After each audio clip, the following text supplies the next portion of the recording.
Vamos a seguir con la parte 3 del tema 3 de psicología del aprendizaje. Bien, voy a intentar explicar la contingencia y el ensombrecimiento y el bloqueo de la manera más fácil que se me ha ocurrido, ¿vale? En este capítulo, en este vídeo, lo que vamos a ver es lo que he dicho, las otras dos variables que nos quedan, que determinan el aprendizaje y que son la exposición previa, que es la contingencia, y la manipulación experimental, en la que encontramos los fenómenos de competición de claves, que serían el ensombrecimiento y el bloqueo, que son los dos que vamos a ver en este libro. Bien, ¿cómo se asocian el estímulo condicionado y el estímulo incondicionado? Tradicionalmente se pensaba que lo más importante para un buen condicionamiento, es decir, para un buen aprendizaje, y por tanto para la obtención de la respuesta condicionada esperada, era el emparejamiento repetido, es decir, la contigüidad. Aunque esto es una condición imprescindible, no es suficiente para un buen condicionamiento, ya que se debe cumplir también la siguiente condición, que el estímulo condicionado debe ser un buen predictor del estímulo incondicionado. Y aquí es donde va a entrar el término de contingencia, que descubrió Rescorla, y que, bueno, lo mismo, ya que Rescorla se fijó en que el mero emparejamiento de un estímulo condicionado y un estímulo incondicionado, o sea, de luz y descarga, no siempre da lugar a un aprendizaje. Entonces dijo, a ver, ¿cómo puede ser que emparejar uno con luz, descarga, no dé siempre aprendizaje, que es lo que más se necesita? Y se fijó en que el grado en que un estímulo predice al otro también afecta al aprendizaje y es lo que denominamos contingencia. Bien, hay distintas alternativas de emparejamiento del estímulo condicionado y el estímulo incondicionado.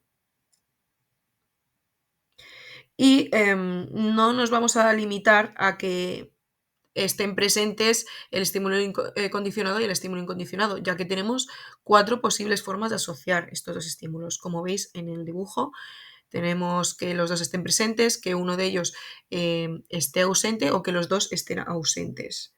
Como bien sabemos, en fenómenos como la extinción, la aparición del estímulo condicionado va seguida de un estímulo, de la no aparición de un estímulo incondicionado. Y esto también sería predecir, ¿vale? O sea, sería predecir la ausencia de un estímulo. Por eso, no solamente vamos a fijarnos en que un estímulo predizca la presencia de otro, sino que, como bien hemos estudiado, hay más fenómenos aparte de la excitación. Está el de la extinción, la inhibición, ¿vale? Entonces, tenemos 4 formas de asociar estímulos, como bien hemos dicho, y lo que yo voy a hacer va a ser explicar toda la contingencia utilizando este ejemplo, que yo he visto que para mí me ha ayudado mucho, ¿vale? Lo que nos dice es, una estudiante, Laura, está tratando de establecer una asociación entre el hábito de estudiar y el resultado de aprobar sus exámenes. Después de varias experiencias académicas, podemos analizar los siguientes datos de sus ensayos de aprendizaje.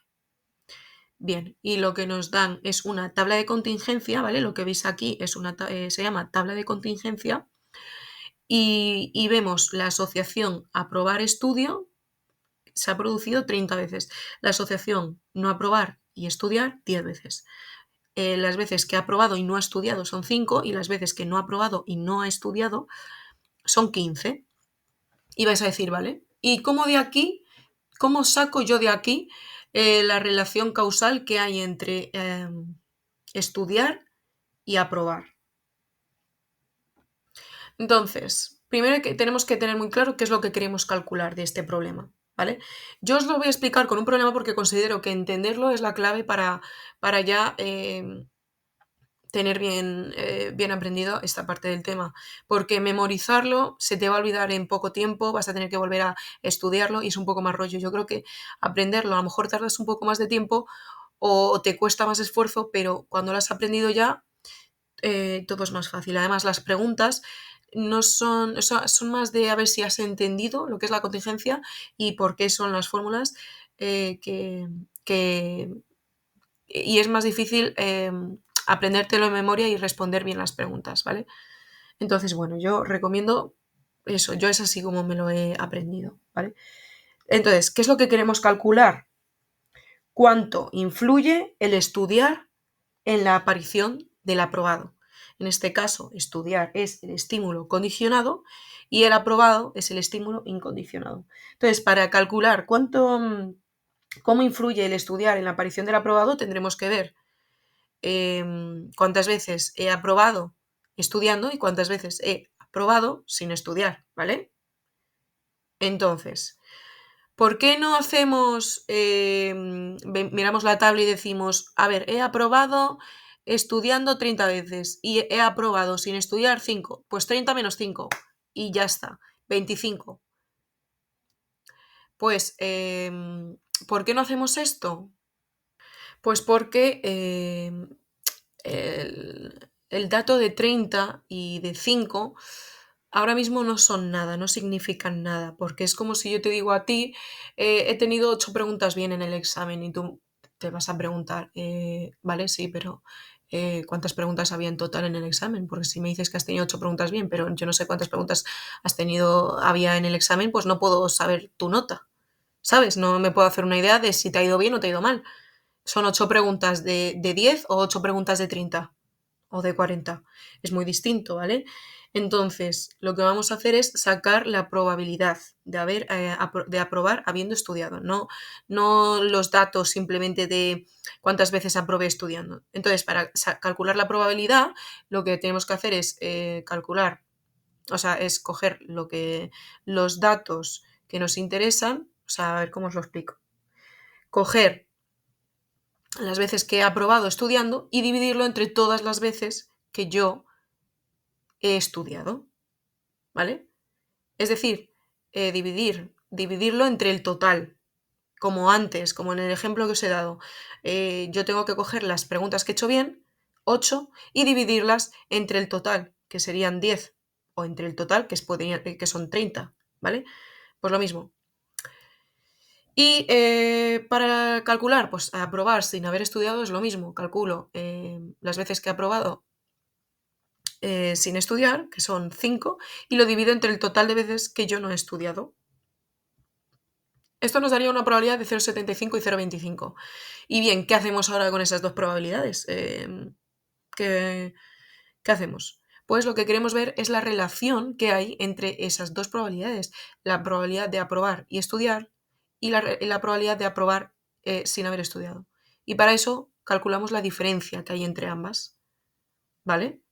¿Cuál es la diferencia que hay entre aprobar estudiando o aprobar sin estudiar? Y aquí es cuando ya por fin hacemos el cálculo de la contingencia, ¿vale? Porque la contingencia se daría cuando restamos la probabilidad 1 menos la probabilidad 0, ¿vale? Que lo llaman así. Probabilidad 1 es aprobar habiendo estudiado, probabilidad 0 es aprobar sin haber estudiado, ¿vale? Esto nos daría, en este caso de este ejemplo, 0,50, pero yo os planteo una pregunta. Imaginaros que os dan 0,5 ambas. Como veis, bueno, sí, eso. ¿Qué pasaría si ambas os dan 0,5? Entonces tú restas 0,5 menos 0,5, ¿vale? Y te da 0. Tenemos el 50% de veces hemos aprobado estudiando y el 50 veces hemos aprobado sin haber estudiado. ¿Esto qué significaría? Yo a ti te digo eso y tú qué conclusión sacas directamente de esto. Que la persona, o sea, que entonces aprobar estudiar y aprobar no están relacionadas, porque hay un 50% de posibilidades de que apruebes estudiando y otro 50 de que apruebes sin estudiar. Entonces dices, bueno, no hay ningún tipo de relación. En este caso, con el resultado que nos han dado, que es 0,50, el resultado que nos ha dado la resta, ¿qué significaría? Que hay una relación de aprobar habiendo estudiado. ¿Por qué restamos una de otra también? Ahora lo vais a ver mucho más claro, ¿vale? aquí, en los tipos de contingencia. Lo que queremos averiguar es qué tipo de contingencia, restando ambas probabilidades, lo que queremos saber es qué tipo de contingencia hay. Si hay contingencia positiva, ¿vale? Negativa o nula, ¿vale? Bien, entonces, la contingencia positiva, ¿cuándo se produce? Cuando hay un condicionamiento excitatorio, cuando el EC es un buen predictor de la presencia del EI, como es este caso. Nos ha dado 0,5, mayor de 0. Por lo tanto, es un condicionamiento excitatorio. Hay una contingencia positiva entre ambos, que cuando presentamos, cuando una persona estudia, cuando ese estímulo está presente, el estímulo de aprobar está presente la mayoría de las veces. ¿Vale?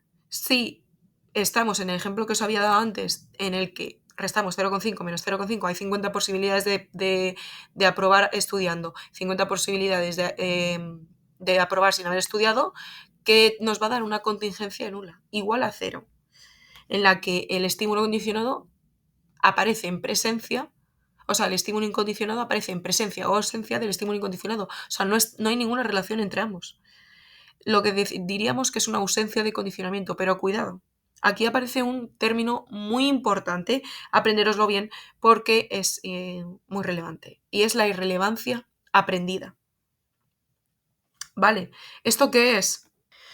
Pues mira, lo que es que aunque, como decimos, en teoría, debería darse una falta de condicionamiento, en la práctica tiene lugar un efecto llamado irrelevancia aprendida. El sujeto aprende que no hay, o sea, en este caso no es que no aprenda nada el sujeto, ¿vale? El sujeto aprende que no hay una relación de contingencia entre el estímulo condicionado y el estímulo incondicionado.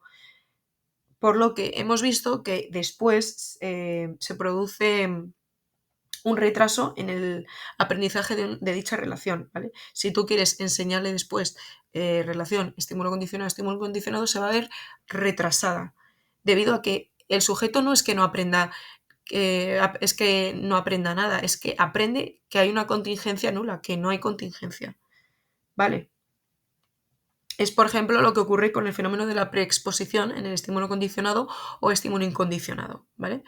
Y por último tendríamos la contingencia negativa, en la que el resultado de restar P1 menos P0 nos daría menor que 0. Es decir, que el estímulo condicionado sería un buen predictor de la ausencia del estímulo incondicionado. Sería como lo mismo que decir que, que por estudiar no vas a aprobar. Lo más posible es que cuando estudies no apruebes, ¿vale? Si fuese así el caso, te daría una contingencia menor que 0, y esto significaría que, bueno, es lo que llamamos condicionamiento inhibitorio. Aquí os he puesto todo en una gráfica porque puede ser que os entre, pero es muy fácil, ¿vale? Cuando te lo ponen por encima de la raya es que es un condicionamiento excitatorio, cuando está por debajo es condicionamiento inhibitorio, y cuando está en la línea es que es un condicionamiento una contingencia, perdona, una contingencia nula, ¿vale? No sé, yo espero que os haya quedado claro, lo he intentado explicar así de una manera que pues yo pensaba que a lo mejor se podía entender mejor. Entonces, creo que lo voy a intentar explicar de una manera un poco más fácil incluso. La contingencia, ¿vale? Es como preguntarse, ¿qué es más probable?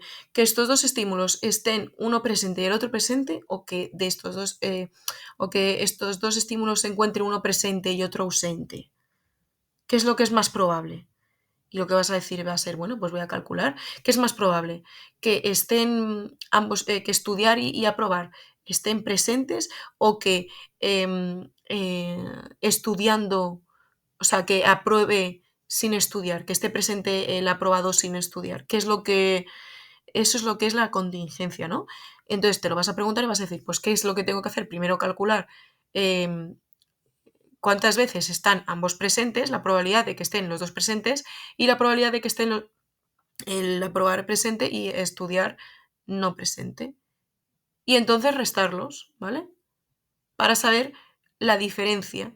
Si está más presente el, el aprobar sin haber estudiado, sabré que la contingencia es nula, o sea que es más probable eso, aprobar sin haber estudiado y que por lo tanto va a ganar es como ver quién gana. ¿Quién gana? ¿El presente presente o el presente ausente?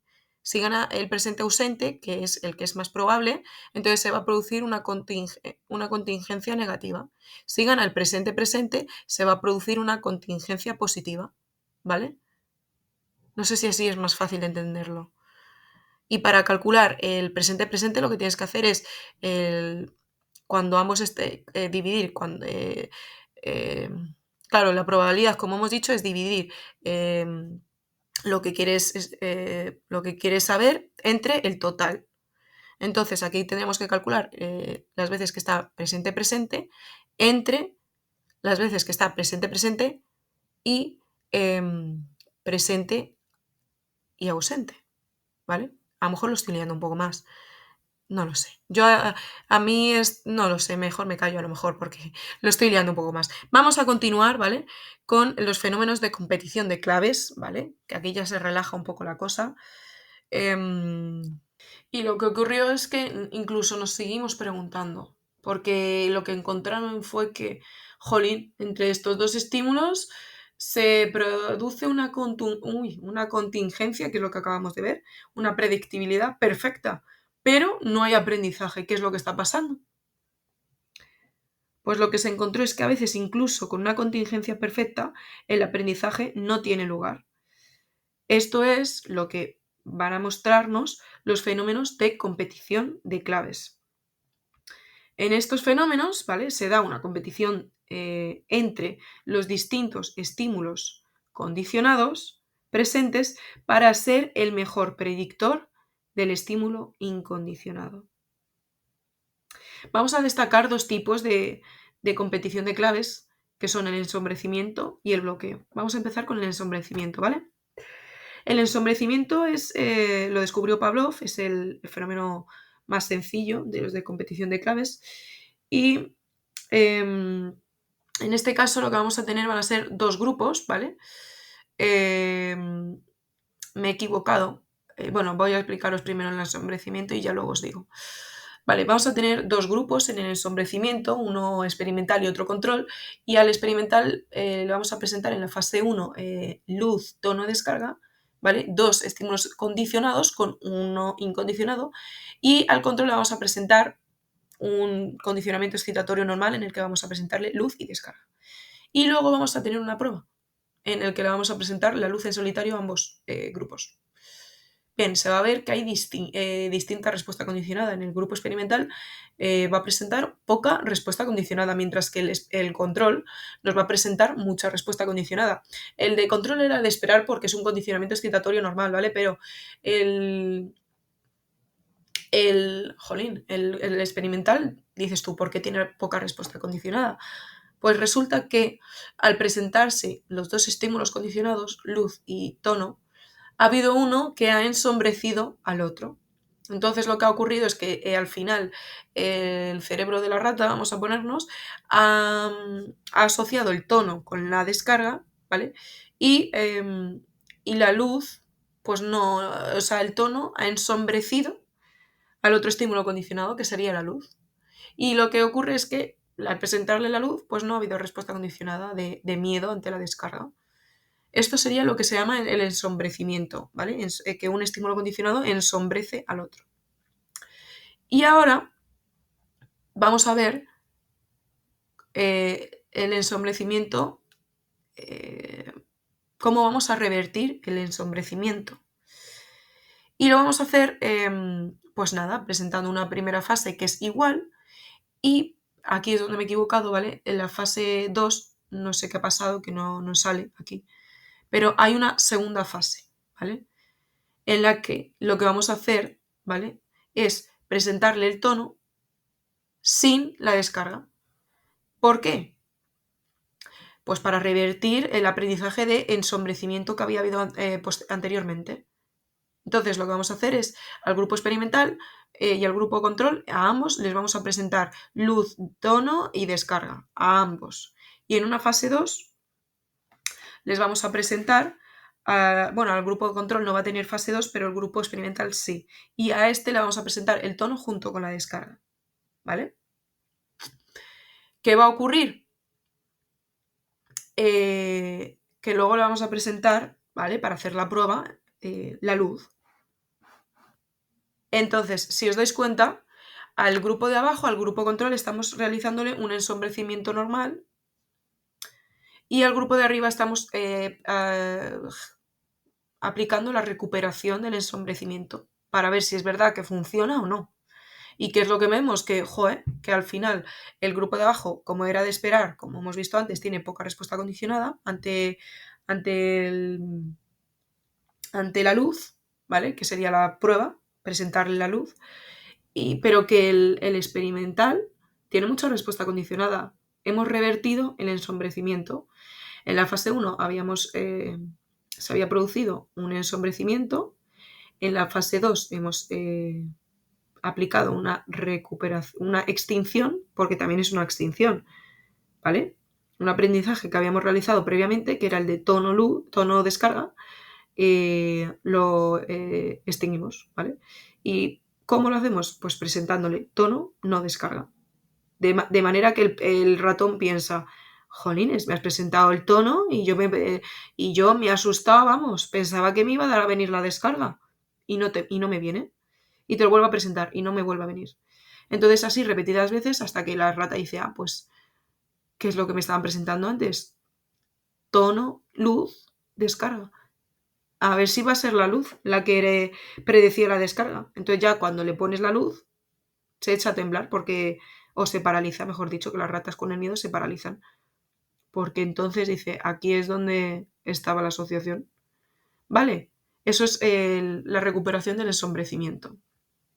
Bien, quedaros muy importante, porque esto lo preguntan varias veces y pues para tenerlo claro, que el ensombrecimiento, como veis, tiene solamente una fase, una única fase. Y en el ensombrecimiento lo que hacemos es, desde el principio, presentamos los dos estímulos condicionados junto con el estímulo incondicionado, ¿vale? Y la diferencia, vamos a ver ahora el bloqueo y vamos a ver las diferencias con el bloqueo, ¿vale? Para que lo tengáis claro. El bloqueo es el efecto más estudiado, lo estudió Camin, y al igual que el ensombrecimiento, la aparición conjunta de estímulos condicionados igualmente contingentes con el estímulo incondicionado determina la respuesta condicionada frente a cada uno de ellos. Vale. Hay una cosa que vamos a comentar ahora, que a lo mejor no la entendéis ahora, pero después lo vais a entender, ¿vale? Es que merece especial atención el control utilizado en este fenómeno para conseguir que ambos grupos, ¿vale?, sean lo más parecidos posible desde el punto de vista metodológico. Entonces,